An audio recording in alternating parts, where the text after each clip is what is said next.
家吃好喝好啊！明儿个咱们店1周年店庆，全场88折，还送秘制卤味，各位记得来捧场。老板娘敞亮，明天一定来。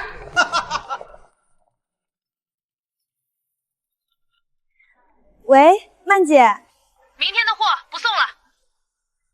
啊？明天周年庆，娇姐早就跟您说好的。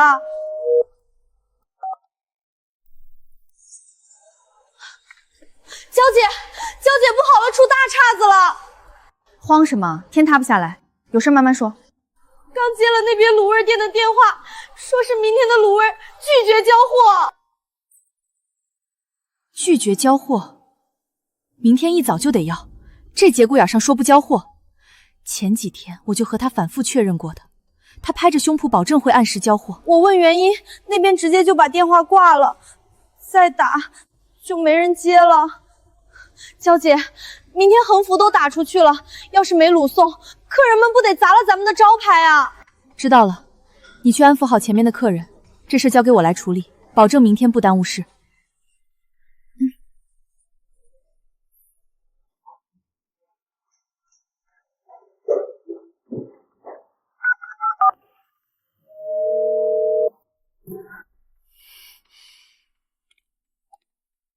怎么回事？难道家里出急事了？孩子病情恶化了？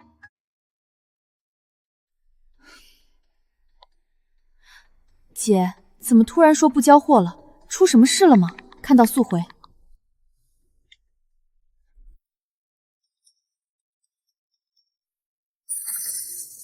哎呦，曼曼今天手笔大啊，发财啦！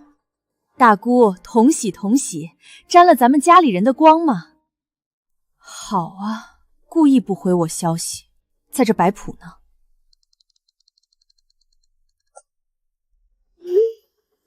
小娇啊，不是姐我不交货，现在物价涨了不少，这人工费、材料费哪都要钱，只收你5万，实在是亏大本了。你的火锅店天天排长龙，利润那么高，赚得流油，总不能占咱们自家亲戚的便宜吧？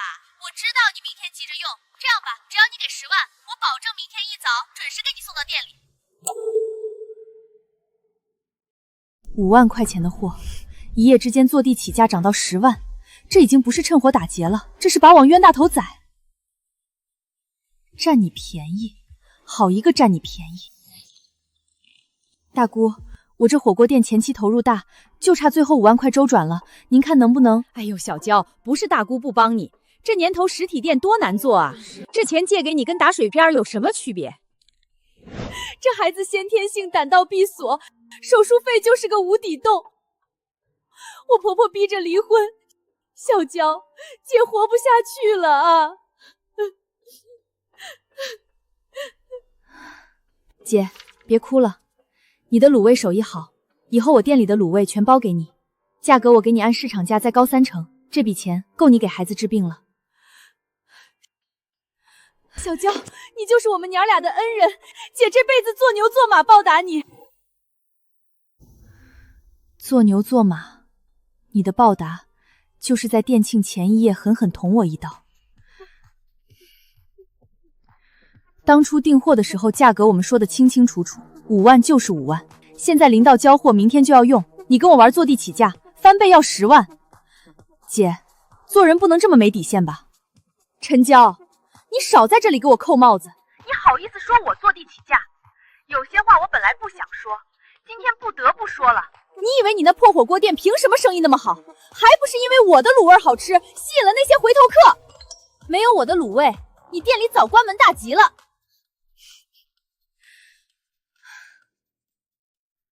要不是靠着我的订单，你的卤味店半年前就倒闭了，连房租都交不起。现在跟我扯，是我沾了你的光。姐，你扪心自问，你家卤味比市场价都高上3成，哪怕卤味这项目我不赚钱，也一直跟你合作，就是想着你儿子治病急用钱，能帮衬一把。都是亲戚，我也不想闹不愉快，大家都退一步，我可以在原基础上给你涨5%，就当是补贴你的辛苦费。只要你明天照常供货，我们还是一家人。更何况我一开始就付了你定金，你如果不按时出货，这在法律上是违约的。陈娇，你可真会往自己脸上贴金，还帮衬我，你少来这套。什么违约不违约的？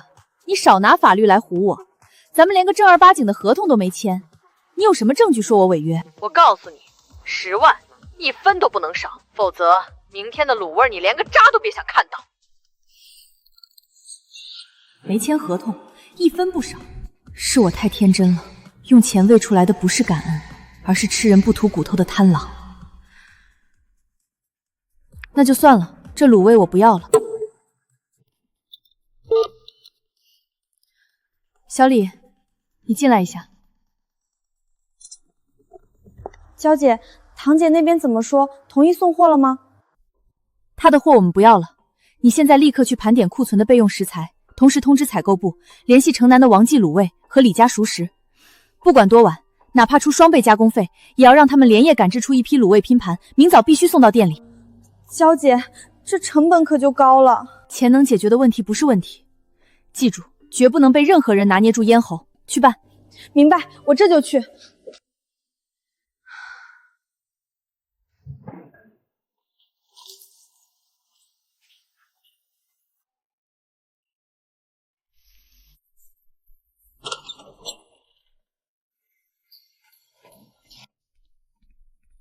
小娇，你这孩子怎么越来越不懂事了？连亲戚的便宜你也好意思占？妈，大半夜的你发什么疯？谁占谁便宜了？你还在装糊涂？你堂姐在群里都说了，你为了省几个钱，把她逼得走投无路。你这让我和你爸以后逢年过节怎么面对这些亲戚们的眼光啊？我们的脸都被你丢尽了。妈，别人不知道，你难道还不清楚吗？我在刘曼那儿进的货，足足比市场价高出了30%，到底是我在占他便宜，还是他在吸我的血？那又怎么样？你现在生意做大了，赚了那么多钱，你堂姐家多困难啊，孩子还在生病，都是自家人，该帮都得帮啊。你这孩子就是太要强，太计较了。老话怎么说来着？吃亏是福，你懂不懂啊？吃亏是福？那我祝您福如东海。反正10万块钱的冤枉钱我1分都不会出，这件事没得商量。你这孩子怎么这么犟呢？晚了，你就算不想出也得出了。你什么意思？你爸刚才在群里已经替你答应你堂姐的要求了，10万块钱，明天一早打过去。难道你要当着全家族的面打你亲生父亲的脸不成？我爸替我答应了，拿我辛辛苦苦赚来的血汗钱去买他那不值一文的面子。什么面子不面子的，那叫大局最重。你爸也是为了维系家族和睦，赶紧把钱准备好，别让大家看笑话。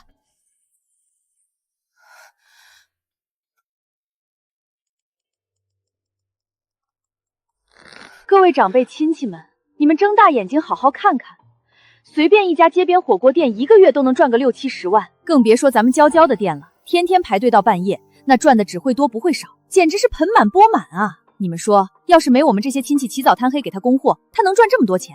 他发财了，却死命压榨咱们的进货价，这算盘打得在全城都听得见了吧？可不是嘛，谁说不是呢？我也找人打听过了，像咱们自家养的这种新鲜走地鸡鸭鱼肉，在城里可值老币子钱了。娇娇啊，大姑也不多要你的，以后这每斤肉得加2块，哦不，直接加10块钱，不然大姑这养殖场真开不下去了。是啊，小娇，我们家种的那可都是纯天然有机蔬菜，不打农药的，这要是拿去高级超市卖，1斤都能卖大几十块呢。咱们都是一家人，你生意那么好，吃肉总得让大家喝口当吧，不能让我们吃这种哑巴亏啊！就是，要是没咱们这群亲戚供货撑着，你那店明天就得关门。赶紧的，要是不按我们的要求涨价，这合作也没必要继续下去了，直接断供。所谓有机蔬菜，不过是表哥在农村自留地里随便种的烂叶子菜，所谓的走地鸡，也全是些卖不出去的滞销货，是自己可怜他们，以远高于市场价的钱收购，才保住了他们的饭碗。现在，他们却觉得是自己在压榨他们。你看看，惹了众怒了吧？大家伙都不容易，你拔根腿毛都比他们腰粗。你爸刚刚在群里已经发话了，说只要大家不停工，涨价的事儿他做主同意了，你就顺水推舟。闭嘴！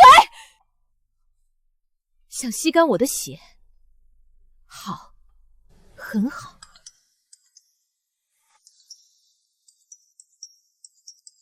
凭什么曼曼能涨到10万，我们就不能涨？啊，小娇这生意火爆，大家都是亲戚，总得跟着喝口汤吧？明天必须给我们都涨价，不然这货我们就不送了。就是，不涨价我们就集体断供，看他明天怎么开业。大家放心，都是亲戚，肯定不会让你们吃亏。以后供货的价格都按你们说的来。爸，你在干什么？你凭什么替我答应他们涨价？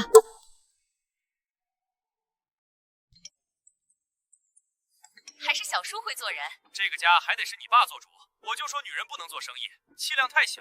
看在亲戚的面上，我们肯定会照常供货。小叔放心。你一个女孩子懂什么？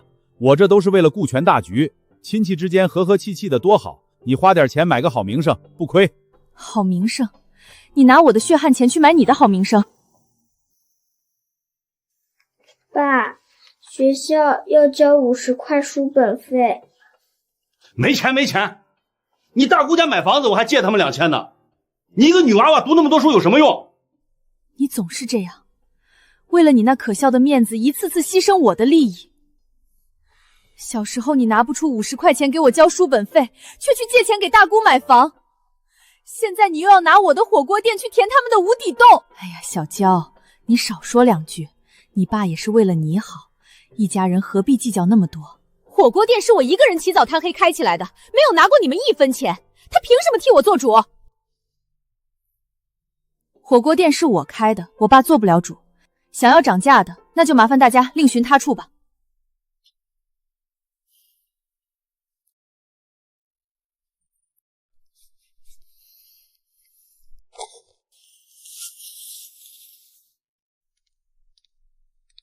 小娇，大晚上的你去哪儿啊？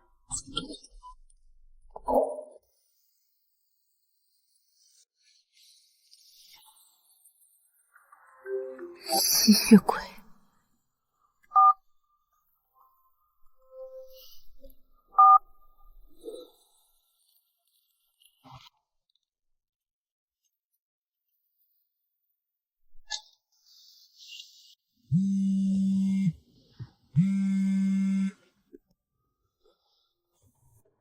陈娇，你是不是疯了？谁让你把我们的聊天记录发群里了？你是不是故意恶心我？你有底气取消合作是吧？我倒是要看看你的店明天没货源，你这个店怎么开下去？到时候你求我，我都不给你供货。求你？我陈娇这辈子字典里就没有求你们这群白眼狼的字。陈娇，你是不是疯了？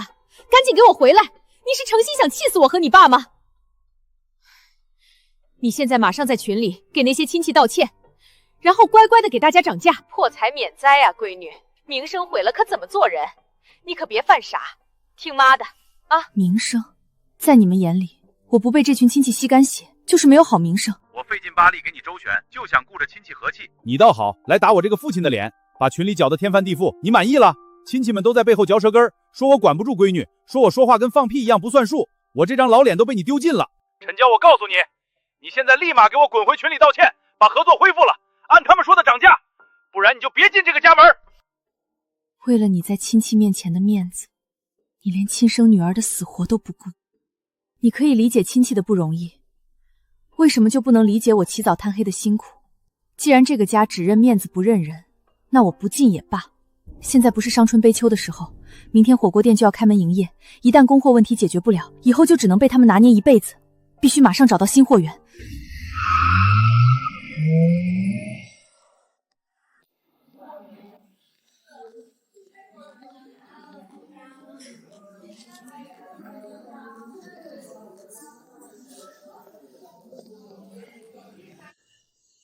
老板，你这批货成色不错。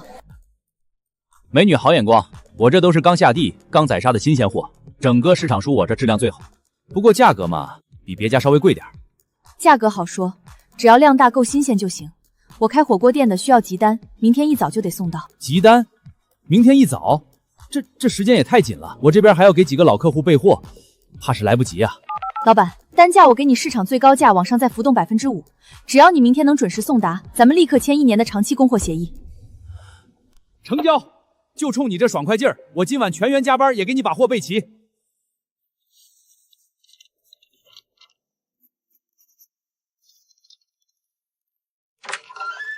老板，我要订大量的卤肥肠、卤牛肉、卤鸭脖，明天一早要货。哎呦，姑娘，你这量太大了，我们这小县城的作坊产能跟不上啊，接不下来。总归是小县城，一家吃不下这么大的量，那就多找几家。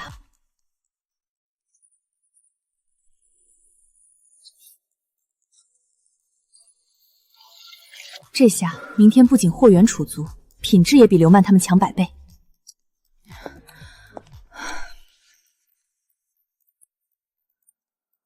所有供货全部落实，随便你们怎么闹，明天我的店照常开门。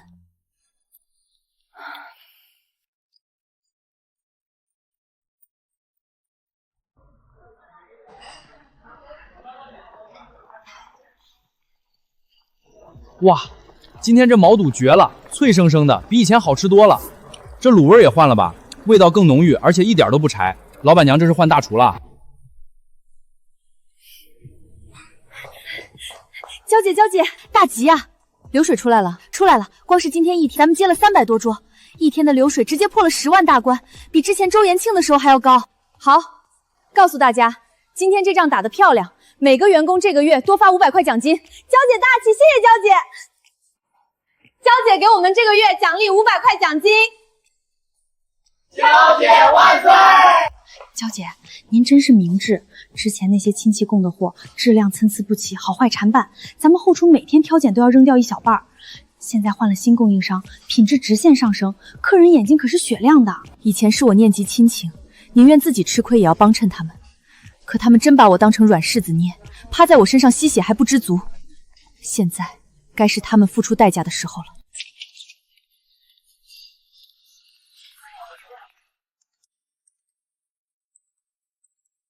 姐，快看我发你的截图！你退群之后，家族群里简直炸翻天了，那帮奇葩开始狗咬狗了。好啊，刘曼，感情你把我们当枪使是吧？现在把小娇气的取消合作了，我家里才杀了几头猪，他要是不收这笔钱，你必须赔。我家蔬菜可都是现采现摘的，要是小娇不收，全得烂在地里。刘曼，你必须负责。就是啊，要不是你天天在群里晒流水、煽风点火，我们也不会去逼小娇涨价。你们有病吧？自己贪心想多赚钱，现在出事了赖我头上，我逼你们了吗？这就叫搬起石头砸自己的脚。刚才还是一条战线想占我的便宜，现在利益受损，立刻就翻脸不认人了。人想作死是拦不住的，失去了我这个冤大头，我看你们那堆烂菜坏肉往哪削。退群断供之后，爸妈就彻底和我冷战了，还放下狠话，我一天不向亲戚低头认错，他们就一天不认我这个女儿。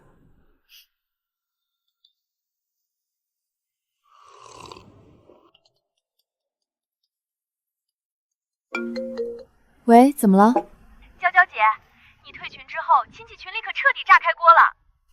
怎么，他们的货烂在手里卖不出去了？可不是嘛，别人压价压得极狠，利润只剩1成，大姑和表哥死活不干，现在他们全在群里围攻刘曼呢，让他赔偿损失，狗咬狗，精彩得很。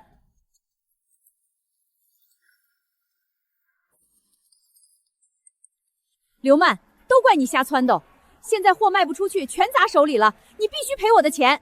就是，要不是你挑唆，我们现在还在陈娇那儿稳赚呢。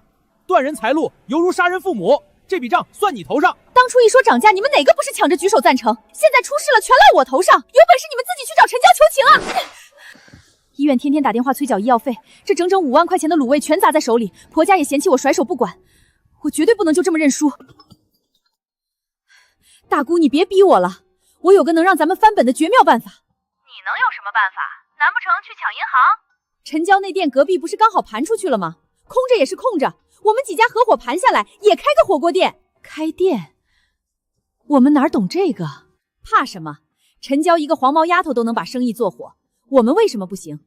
货源我们自己有，就在他隔壁打擂台，直接抢光他的生意，让他死都不知道怎么死的。找新供应商的消息，我根本没打算瞒着。小县城就这么大，一天时间，该知道的人肯定都知道了。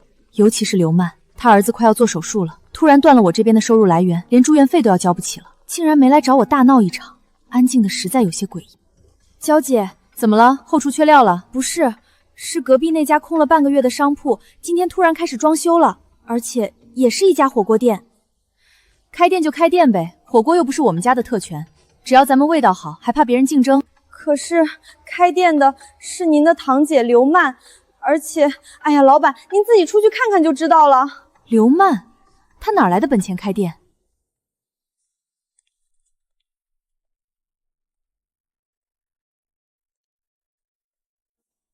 ？1比1复刻，堂姐，你可真行！明晃晃来抢生意，这件事没那么简单。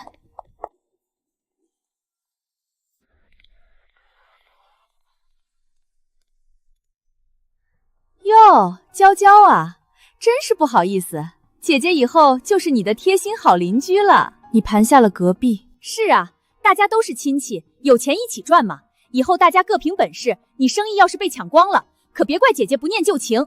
是吗？那就祝你生意兴隆。火锅店可不是靠嘴皮子就能开好的，别到时候赔得连底裤都不剩。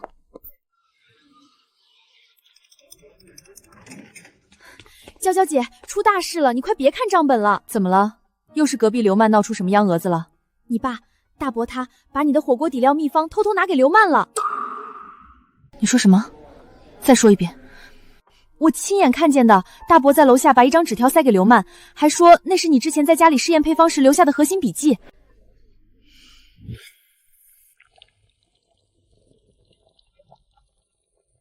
写这么多乱七八糟的字干什么？不就是弄点香料吗？瞎讲究！我千算万算，防住了外人的贪婪算计，却没防住亲生父亲的背刺。为了他所谓的面子和家族亲情，他竟然把亲生女儿的心血当成人情随便送人。好，真是太好了！既然他们这么想火，那我就好好成全他们。小叔，这真的是陈娇店里用来赚钱的绝密配方？那还有假？我可是他亲生老子，拿他点东西怎么了？他不懂事儿，不顾亲戚死活，我这个做长辈的可不能看着你们饿死。小叔，还是您深明大义，宰相肚里能撑船。等我这店开起来，一定给您留个最豪华的贵宾座，天天请您吃火锅。曼曼啊，你可得好好干。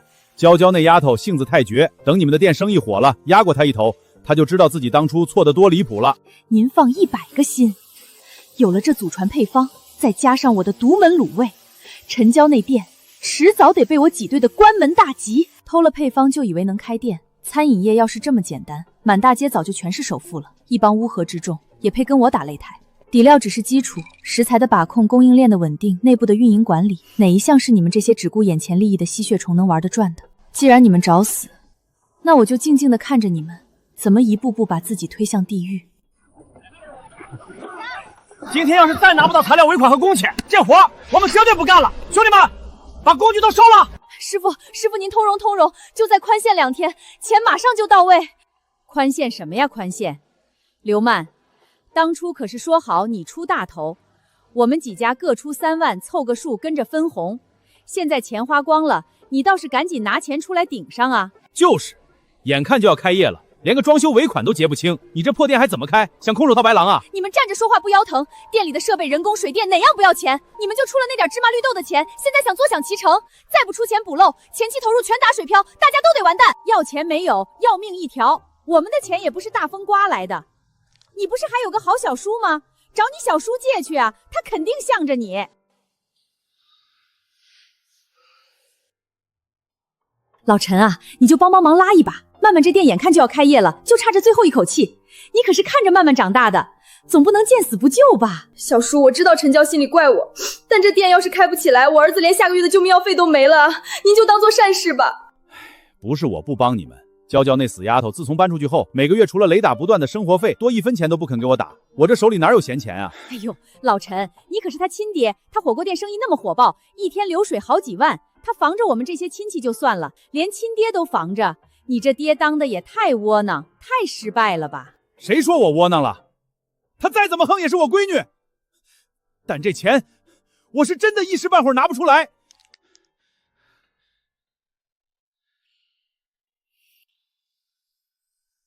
陈娇，都是你逼我的，要不是你断了我的财路，我怎么会沦落到背上一身高利息贷款去开这个破店？你给我等着，只要我熬过开业这几天，等生意火了，我一定要把你踩在脚下，让你跪着求我。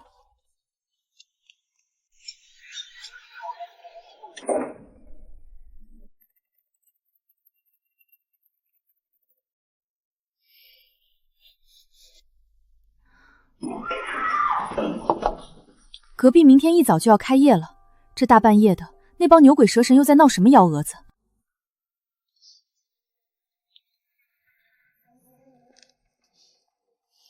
刘曼，你睁大眼睛看看你干的好事！明天就要开业了，你准备的这一大批卤味全发酸了，一股馊味儿，这怎么给客人吃？你想害所有人吗？卤味酸了，我也不想啊。最近天气热，这5万块钱的货压了这么久，洗洗用重口香料一盖，客人根本吃不出来。吃不出来？你当食客全是没味觉的傻子吗？要是吃出毛病来，咱们这店直接完蛋！我就说让你提前检查，你非拍着胸脯说没问题。你还好意思说我？你们也好不到哪里去！表哥，你拿来的这些是什么货烂玩意儿？烂叶子、虫眼一大堆，底部全发蔫烂成水了，我挑都挑不完。你当是在喂猪吗？我那是有机蔬菜，有机蔬菜不打农药，有点虫眼怎么了？洗洗不能吃吗？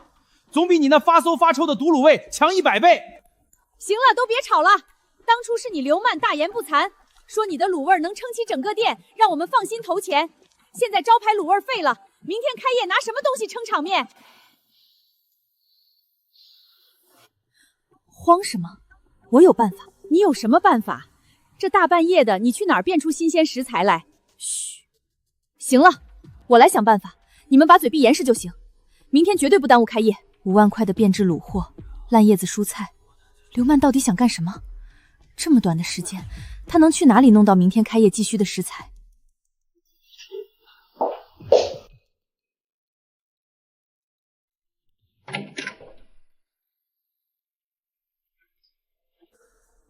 叔，我这边实在是走投无路了。咱们这店明天就要正式开业，结果食材全出了问题，卤货变质，蔬菜也烂了，一屋子人的心血眼看就要打水漂了。怎么会出这种事儿？那你们打算怎么办？能有什么办法？我们一群人折腾到大半夜，还是一筹莫展。你也知道，当初大伙儿都是冲着一家人的情分凑钱开店，这要是第一天就开不下去，传出去，街坊邻里、亲戚朋友都得笑话咱们家。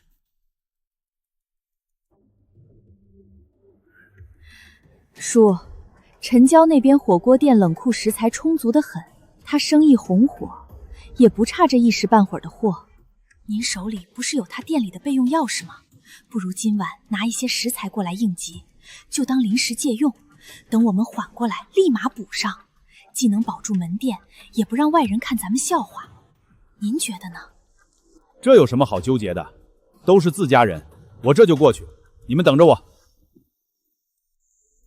哎，谢谢叔，我们就在店外等您。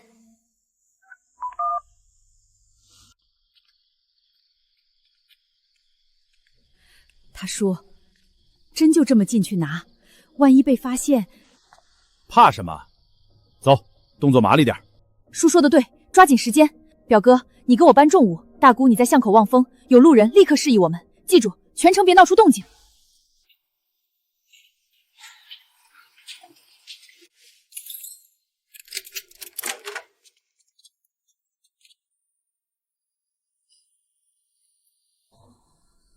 你们放心搬，多搬点最贵的。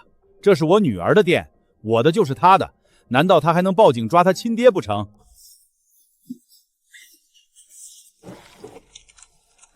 小叔，还是您最靠谱，这下我们开业的食材危机全解决了。差不多就行了，别拿太多，赶紧走吧。再装一些，保证明天客源够用。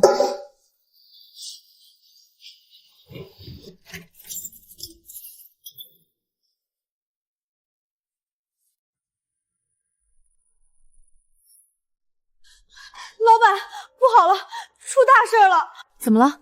天塌不下来，慢慢说。冷库里的食材全没了，高级毛肚、新鲜黄蒿、澳洲肥牛全空了，连一点菜叶子都没剩下。什么？被撬锁了吗？没有，门锁好好的，没有一点被暴力破坏的痕迹。我们一来就是这样了。老板，要不我们赶紧报警吧？慌什么？我有办法。你们把嘴闭严实就行。先别慌，调监控。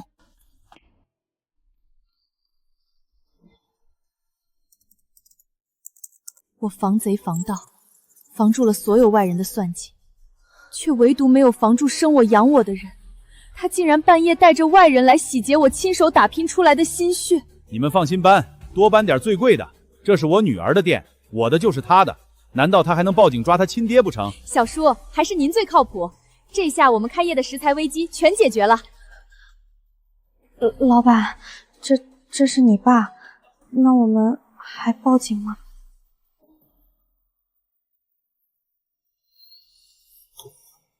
报。老板，他们简直太过分了，连一根葱都没给我们剩下。可是老板，今天这还怎么开门啊？要不我们关店，在门口贴个歇业通知吧？关店，那不就便宜隔壁了吗？他们越是想看我们笑话，我越不能如他们的愿。王总，是我陈娇，对，我现在需要昨天订的3倍货量，不管多少钱，加急给我送过来。对，马上。李老板，你的那批特供底料我全包了，半小时内送到我店里。老板，您太飒了，我们绝不能认输。可是老板，那我们被偷的那些货怎么办？总不能就这么算了吧？算了，这可是盗窃商业物资。陈女士，现场勘查完毕，你们店里确实遭遇了严重的失窃。警察同志，我店里装了24小时无死角的高清监控，直接看监控吧。这不是隔壁的刘老板和您父亲吗？警察同志，证据确凿，嫌疑人就在隔壁，请跟我去抓人。大家吃好喝好啊！今天是我们店开业大吉，全场菜品打3折，卤味免费送。老板娘大气，这生意绝对红火。借您吉言。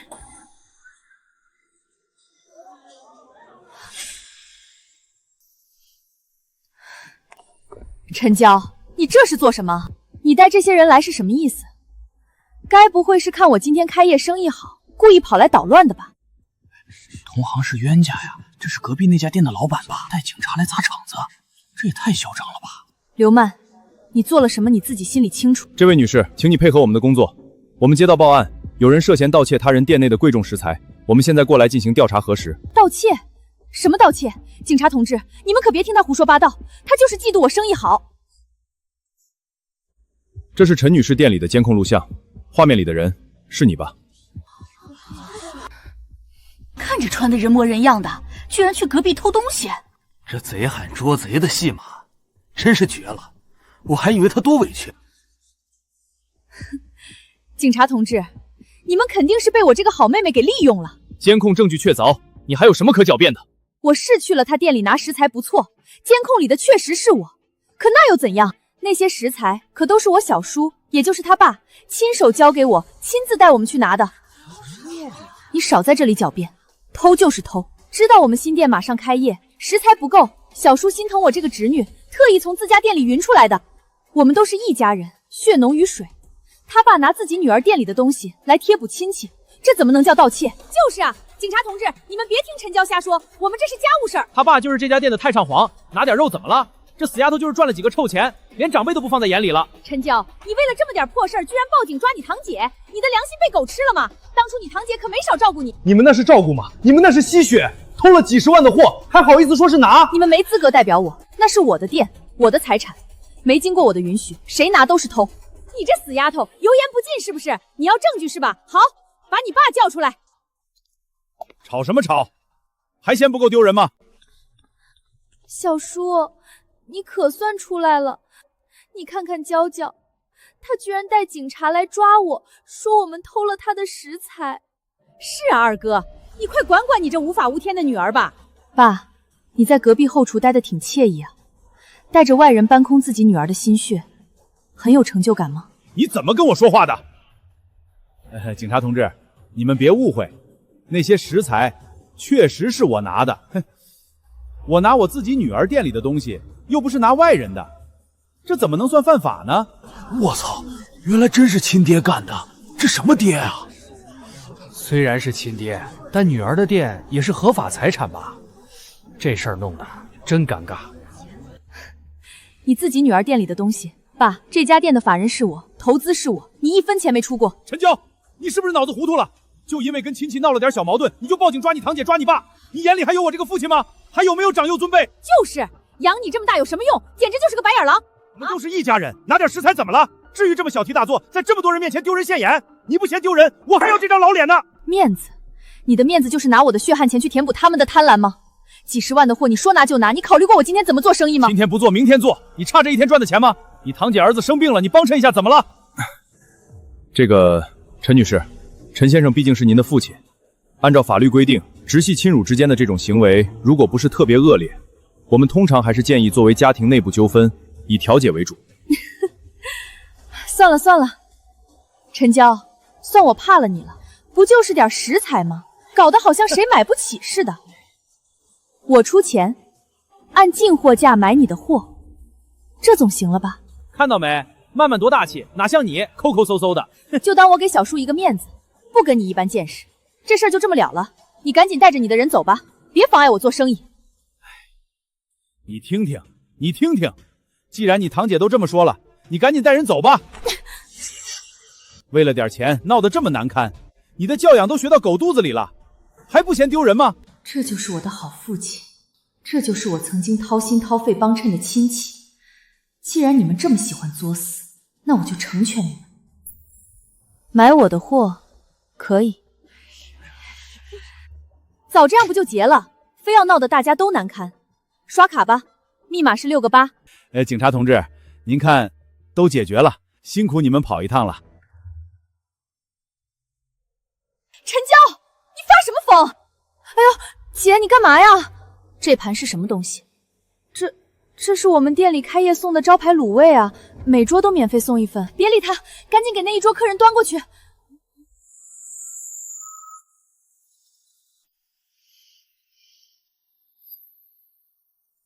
这就是你的招牌卤味，这绝对不是从我店里偷走的那批货。那些发酸变质的存货，你居然敢直接端给客人吃，你疯了吗？你胡说八道什么？这就是你店里的货，是你自己进的劣质食材，别想赖到我头上。就是，我们也是受害者。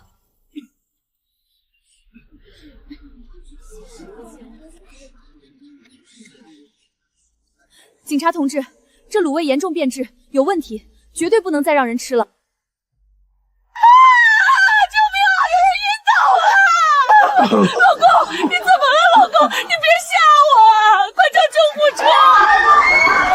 我操，吃死人了！大家千万别吃，这卤货有毒。大家不要乱，不要破坏现场。老李，马上打120，呼叫支援，封锁现场。指挥中心。幸福路曼姐火锅店发生疑似食物中毒事件，请求医疗和警力支援。不关我的事儿，不关我的事儿啊！菜都是刘曼一个人负责进的。对，我们只是来帮忙端盘子的，我们什么都不知道，是刘曼非要弄这些便宜货。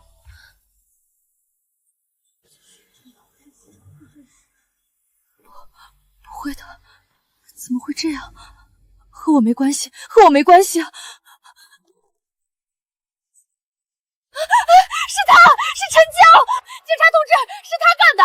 这些菜全都是我从小叔那里从他店里拿来的，是他记恨我开店抢了他的生意，故意偷毒想陷害我，是他故意要害死人的，你们快把他抓起来啊！刘曼，你脑子进水了吗？你的菜确实都是从我店里偷的，可是这些发酸变烂的劣质卤货绝对不是我店里的。我店里所有的进货台账、检疫合格证明都在电脑里存着，随时可以查。就算这卤味变质了，顶多也就是吃坏肚子、拉肚子，怎么可能严重到当场口吐白沫、全身抽搐？这毒性未免太猛烈了些。你到底为了省钱，在这些东西里加了什么玩意儿？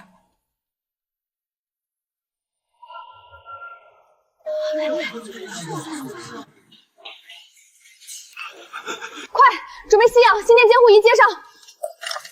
脉搏微弱，呼吸急促，这是典型的急性食物中毒症状，情况很危急，马上建立静脉通道，担架推过来，必须马上送医院洗胃。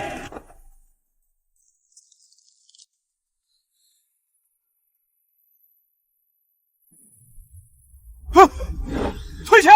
你们这是卖毒药啊！谁知道我们吃了会不会也出事？不关我的事儿啊！我怎么知道他好端端的就倒了？我这是正经生意啊！大家别激动，别激动，肯定是他自己身体有毛病。都安静，所有人退后，保护现场。大家请冷静，不要慌乱。我们已经联系了市场监管和卫生部门，请求支援，带法医和检验科的人过来。我们会立刻对店里的卤味、锅底以及所有相关食材进行抽样检测，一定会查明原因，给所有人一个交代。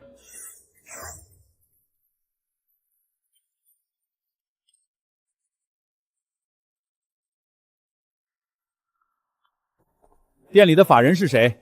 所有员工、股东，包括后厨人员，全部站出来！警察同志，我们都是一家人，这肯定是个误会，是不是误会？回警局说，所有相关人员全部带回警局问话。陈女士，你也在这里，麻烦你也跟我们走一趟，配合调查。好，我全力配合。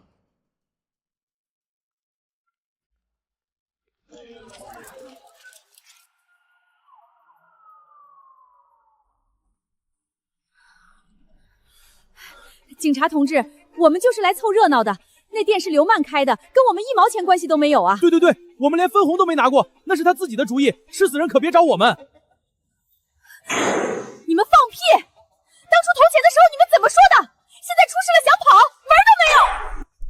肃静！当这里是菜市场吗？好好交代你们的问题。不是我下毒的，不是我，都是他，菜都是从陈娇店里拿的，是他妈亲自带我们去搬的，肯定是陈娇嫉妒我开店抢了他的生意，就是想陷害我，想让我坐牢，吃出事了跟我没关系，我就是被他算计了。我嫉妒你，嫉妒你快破产了，还是嫉妒你马上要吃牢饭了？陈娇，你太让我失望了。曼曼是你堂姐，你侄子还等着做手术，他开火锅店还不是为了赚钱救命？可你呢？你竟然故意拿过期食材陷害他，害了那么多客人，你良心过得去吗？我早就跟你说，亲戚之间要和睦，别那么犟，别总耍心机，你就是不听。现在出了这么大的事儿，你满意了？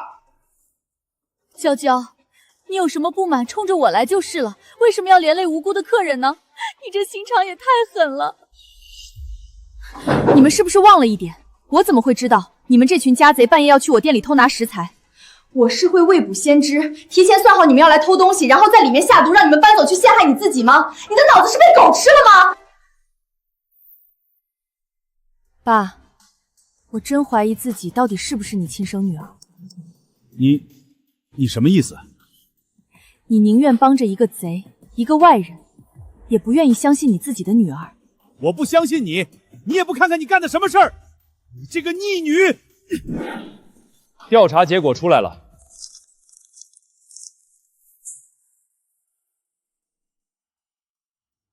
经过市场监管局和法医检验科的紧急联合检测，导致客人中毒的源头已经查明。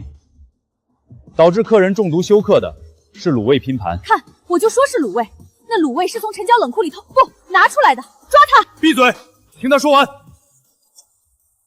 该卤味为严重过期变质食品，上面滋生了大量致病菌，包括沙门氏菌和肉毒杆菌，但这与陈娇女士的火锅店无任何关联。警察同志，你是不是查错了？那就是我们从他店里搬出来的呀！我们详细核对了陈娇女士店里的食材进出库台账、库存清单以及供应商的供货凭证，确认陈娇店里所有食材均为新鲜合格产品，无论是卤味、生鲜还是锅底原料，全都符合国家食品安全标准，全程无任何问题。据我们的深入调查，这些有问题的卤味是刘曼女士之前积压的未卖出的存货。不是的。刘曼女士为了节省成本，蒙混过关，不仅不销毁，还擅自拿出来作为新店的开业赠品。除此之外，我们在刘曼女士的后厨还查出了大量品质不合格的食材，部分鸡鸭鱼肉已经发臭变质，蔬菜也检测出大量的农药残留，这些不合格食材均已被我们依法封存。至于那位中毒送医的病人，医院刚刚传来消息，经过全力抢救，病人已暂时脱离生命危险，但仍在 ICU 重症监护室观察。主治医生说，病人本身患有严重的肝硬化，这次食物中毒诱发了急性肝衰竭，如果再晚送来半小时，后果不堪设想。没死，那就好，那就好。没死不代表你没罪，生产销售不符合安全标准的食品，致人重伤，同样是刑事重罪。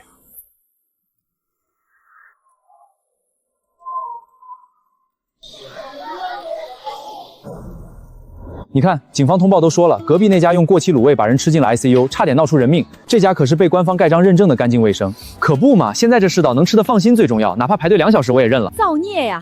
要是当初没听刘曼那小贱人的挑唆，我们现在还在给陈娇供货，这得赚多少钱啊？别提赚钱了，昨晚受害者家属去警局闹了，除了刘曼全责，咱们作为合伙人，一人得赔偿20万，20万啊！我把房子卖了都不够。我怎么这么命苦啊？惹上一身腥还要成老赖。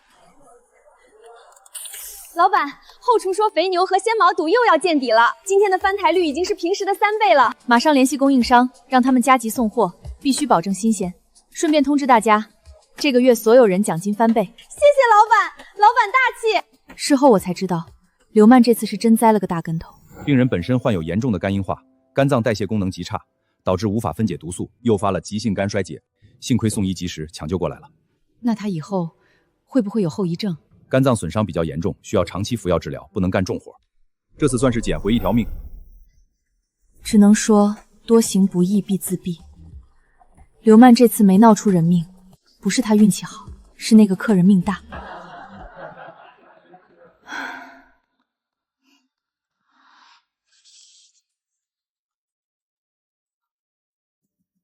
中毒事件一出，刘曼彻底完了。我家火速切割，老公起诉离婚，连重病的儿子都被带走了。受害者家属索要的赔偿是一笔天文数字，他那点可怜的资产根本就是杯水车薪。人一旦被逼入绝境，就会像条疯狗，见谁咬谁。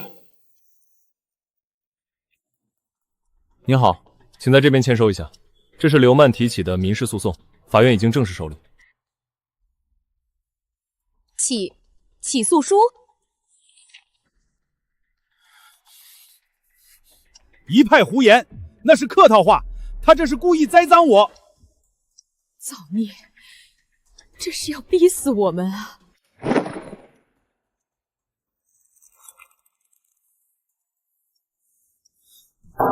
白眼狼，我好心帮衬，反倒成了我的错。他要拉我垫背，逼死我。老婆子，老婆子，醒醒！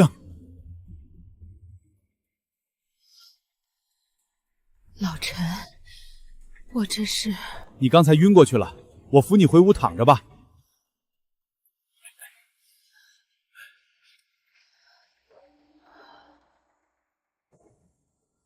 你先躺着，好好休息。我得去找娇娇，她认识的人多，肯定有办法。你在家等着。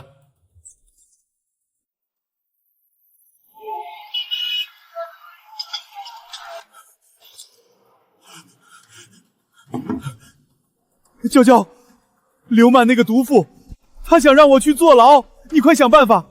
你认识那么多大老板，你帮帮爸爸呀！爸，你现在知道怕了。小时候家里没钱，你为了可笑的面子，借钱都要给那些所谓的亲戚买房，连我50块钱的书本费你都拿不出。爸，学校要交50块书本费。没钱没钱，你大姑家买房子我还借他们2000呢。你一个女娃娃读那么多书有什么用？好不容易我毕业了，回来开了这家店，你为了面子，让我帮亲戚把我帮了。他们见我生意好了，无理由涨价，你也逼着我答应。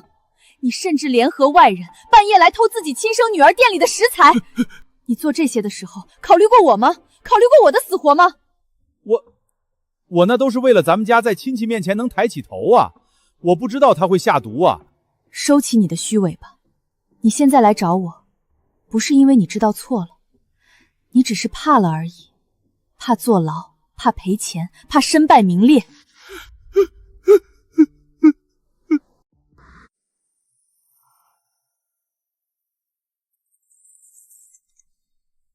100万，1分不能少！我老公现在还在 ICU 躺着，肝衰竭，医生说以后可能终生不能干重活。你们卖毒卤味的时候怎么不想想后果？这位同志，刘曼现在的经济状况确实困难，名下账户都被冻结了，能不能通融一下？通融？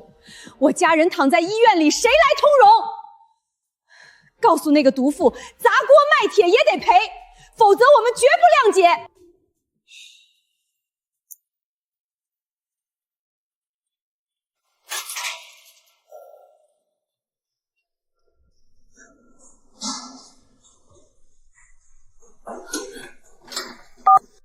姑，你接电话呀！你帮帮我，借我点钱。您拨打的电话正在通话。表哥，我是曼曼啊，当初开店你们都有股份的，你们不能见死不救啊！你还有脸打电话？你把我们全家都害惨了，以后别联系了，晦气。时间到了。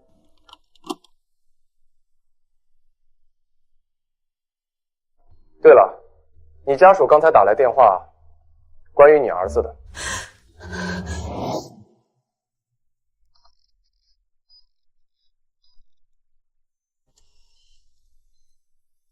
孩子的先天性胆道闭锁突然恶化了，现在急需进行肝移植手术。好不容易匹配到了肝源，但手术费和后续抗排异费用至少需要60万。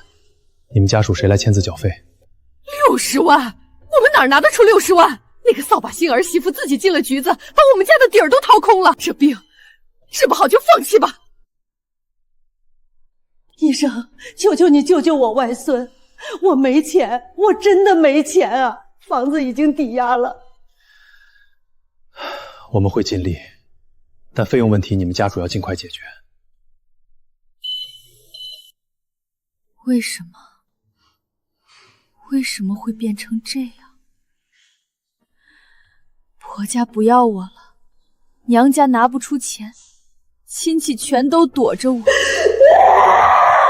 陈娇都怪陈娇，如果他不取消合作，如果他不还货源，我怎么会有活期的卤味？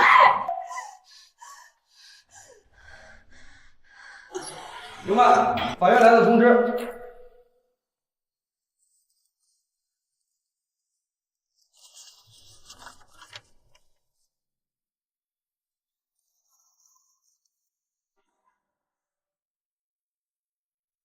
调解，对，我不能一个人扛，他别想跑。就是你大包大揽说食材包在你身上，你是陈娇的亲爹，你偷他的东西来补给我，出了事儿你凭什么不担责？法官，他要承担1半赔偿款，否则我死也要拉他垫背，追究他盗窃和包庇的刑事责任。你放屁！你这个毒妇丧尽天良！我是好心帮你，你背着我用过期发酸的烂卤味害人，现在反咬一口，我反诉你诬告陷害。好心？你那叫好心？你那是为了满足你那可怜的虚荣心，现在想撇清关系，没门儿！安静，双方不要进行人身攻击。既然调解无效，本案将择日开庭宣判。刘曼，医院那边刚刚打来电话，你儿子病情持续恶化，出现了严重的肝性脑病，随时有生命危险，家属依然无人缴纳手术费。不可能，我的儿子，我的命根子啊！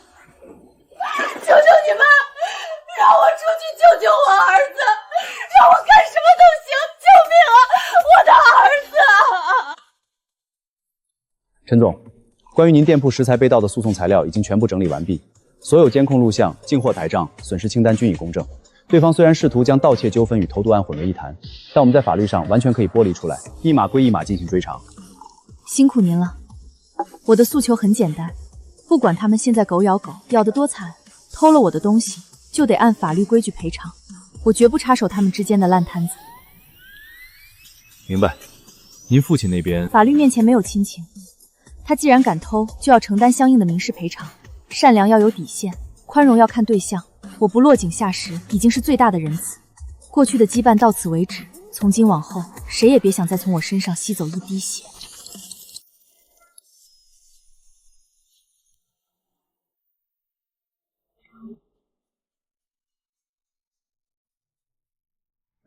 全体起立！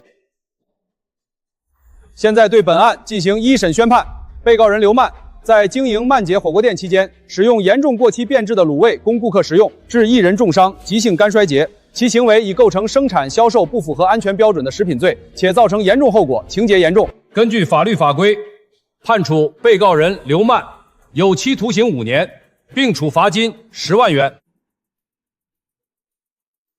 附带刑事诉讼部分，被告人刘曼需赔偿受害者医疗费、后续治疗费、误工费、残疾赔偿金等各项经济损失，共计80万元。上述款项强制执行。5年80万，完了，全完了！被告人陈秀兰、孙浩作为曼姐火锅店的合伙人，明知刘曼使用不合格食材仍参与经营，提供资金支持，属于共同过失，依法承担连带补充赔偿责任，各判处赔偿受害者家属10万元。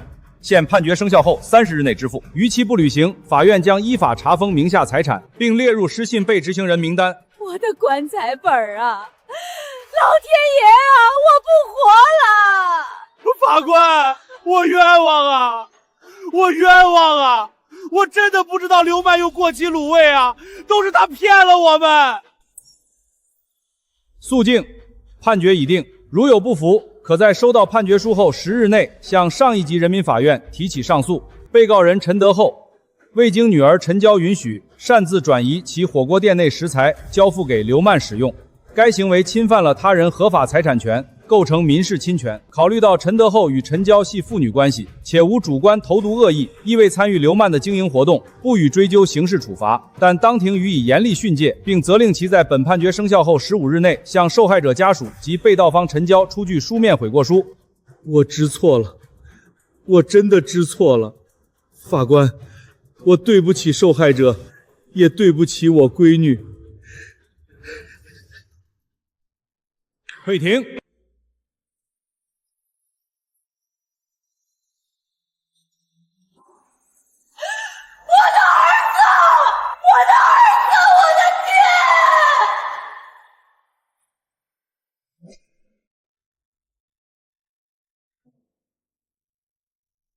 你儿子刚接到通知，你母亲接到了部分治疗费，孩子暂时保住了。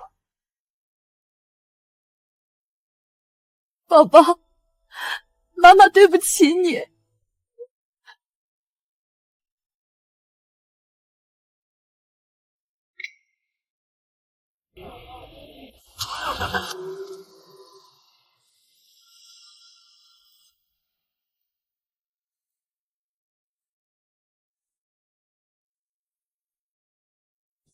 看见没？就是他，为了冲大辈儿，连自己亲闺女店里的东西都偷，差点被抓去坐牢呢。可不是嘛，这下好了，亲戚们全成了老赖，名声臭大街了。老陈这辈子算是抬不起头喽，这叫活该。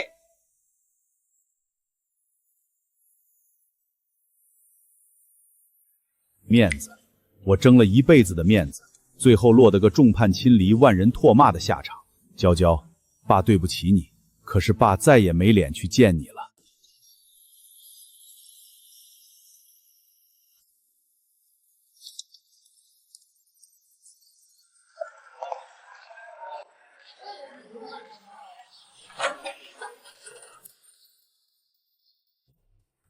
老板，新店的装修下周就能完工，咱们这边的营业额这个月又破了新高，流水翻了3倍。干得不错，通知财务，这个月全员奖金翻倍。谢谢老板，老板威武！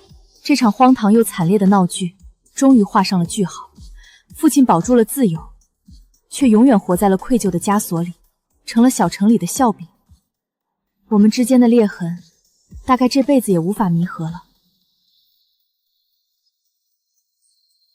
那些曾经企图吸干我血的人，或锒铛入狱，或身败名裂，而我亲手盘下了仇人的地盘，把生意做到了这座城市的顶尖。我终于明白，做人不必勉强自己去迎合不值得的人。善良如果长出牙齿，就会变成刺向自己的尖刀。守住底线，专注搞钱，过好自己的人生，就是对那些吸血鬼最好的回答。